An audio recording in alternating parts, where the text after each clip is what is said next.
So this is a beta HCG report.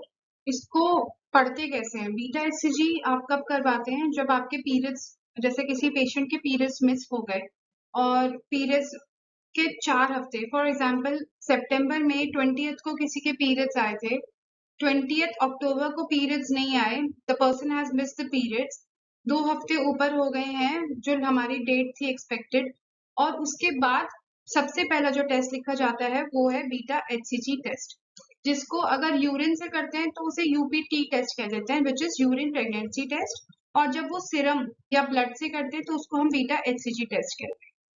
अब अगर ये 5 से कम आता है तो दिस इज नेगेटिव, आपको वो पेशेंट प्रेग्नेंट नहीं है।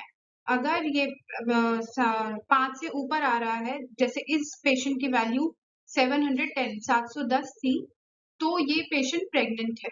नाउ अब कैसे पता चलेगा कि ये प्रेगनेंसी बच्चेदानी के अंदर हुई है या फिर ट्यूब में ठहरी है? क्योंकि अभी ये बहुत ही जल्द है ये डिसाइड करने के लिए कि ये 710 कम वैल्यू है हफ्तों के हिसाब से या ज्यादा।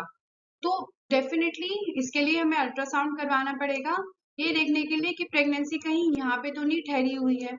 अगर यहाँ पे ठहरी हुई है तो तुरंत इमरजेंसी टर्मिनेशन करनी पड़ती है सर्जरी के दौरान, सर्जरी के द्वारा। और अगर बच्चेदानी के अंदर है, जिसको हम यूट्रस कहते हैं, तो उसको कैरी फॉरवर्ड करा जा सकता है अगर महिला चाहती है तो। एंड कैसे रेंज बढ़ती है?